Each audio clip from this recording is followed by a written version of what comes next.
नवरात्रि का महापर्व 9 देवी अर्थात 9 कन्याओं को समर्पित है। कन्या पूजन करने से हर दुख रोग दूर होते हैं, हर पीड़ा दूर होती है। यहाँ तक कि पितृदोष, मंगल दोष और शनि दोष भी दूर हो जाते हैं। इस बार माता रानी हाथी की सवार पर पृथ्वी लोक पर आ चुकी है। जब जब माँ हाथी पर सवार होकर आती है तब तब पृथ्वी पर खुशियों का आगमन होता है। नवरात्रि के अष्टमी और नवमी तिथि पर कन्या पूजन का विधान होता है। इस बार अष्टमी तिथि रविवार तथा नवमी तिथि सोमवार को है। ऐसे में आप अष्टमी और नवमी को कन्या पूजन कर सकते हैं। आप कन्या को भोजन खिलाएं। नवरात्रि में कन्या पूजन करने से माँ दुर्गा अभय दान प्रदान करती है। कुंडली में जो कष्ट है उसे दूर करती है। माँ की उपासना से सभी दुख रोग दूर हो जाते हैं। नवरात्रि पूजन का विशेष महत्व होता है, खासकर नवरात्रि में कन्या पूजन का। ये 9 कन्या माँ दुर्गा के 9 स्वरूप होते हैं। व्रत और उपासना से माता रानी जितना प्रसन्न नहीं होती जितना कि कन्या पूजन से। नवरात्रि में छोटी छोटी कन्याओं को माता का स्वरूप माना गया है, उन्हें भोग लगाया जाता है। कन्या पूजन से कोई बड़ा पूजा नहीं होता। समस्त ब्रह्मांड में कन्या पूजन को सर्वोच्च पूजा माना गया है।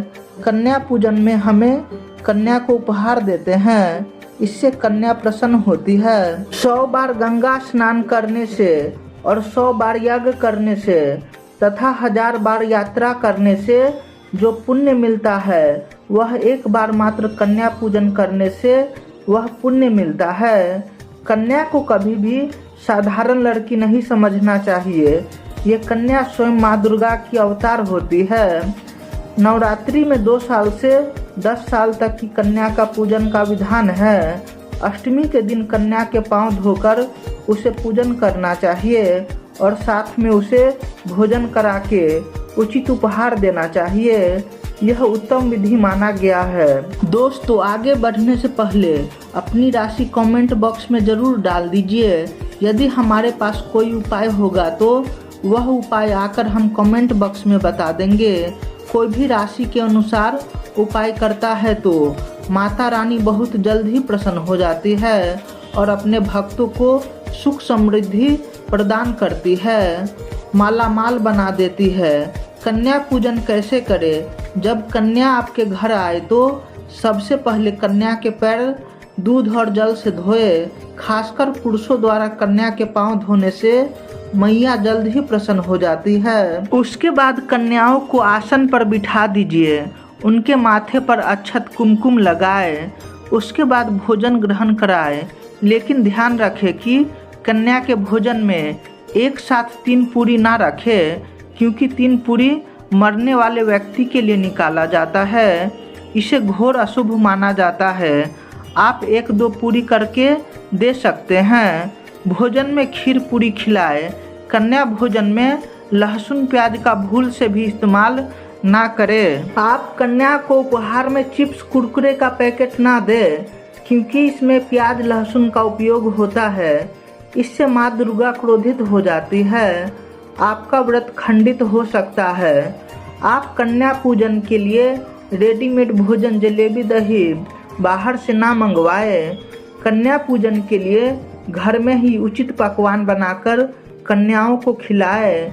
इससे माता रानी प्रसन्न होती है। आप भोजन के थाली के लिए बाजार के प्लास्टिक के बने पात्र और गिलास का उपयोग ना करें, क्योंकि यह प्लास्टिक से बना पात्र जानवरों के हड्डी के बने होते हैं। कन्याओं को हमेशा पीतल या केले के पत्ते पर भोजन करवाएं। अगर कन्या पूजन के दौरान शुक्रवार का दिन आए तो उस दिन भूल से भी खट्टी चीज़ों का भोजन कन्याओं को ना खिलाएं, क्योंकि शुक्रवार का दिन माता संतोषी का दिन माना जाता है। ऐसे में माता रानी आपको श्राप दे सकती है। भोजन कराने के उपरांत कन्या के थाली में 1 लौंग अवश्य ही रखें, क्योंकि लौंग माता दुर्गा के शक्ति का प्रतीक माना जाता है। लौंग का प्रसाद चढ़ाने से माँ भगवती जल्द ही प्रसन्न हो जाती है। इससे माँ लक्ष्मी आप पर प्रसन्न हो जाएगी। आपके घर अन्न धन की कभी कमी नहीं होगी। अब बात करते हैं कि कन्या को उपहार के रूप में क्या दे। कन्या को उपहार के रूप में आप पैसे दे सकते हैं। इसके अलावा चॉकलेट बॉक्स, बर्तन और कपड़े दे सकते हैं। लेकिन ध्यान रखें कि लोहे से बनी कोई भी वस्तु कन्या को उपहार में ना दे। इससे आपके जीवन में राहु केतु का प्रवेश हो जाएगा। जय माता दी।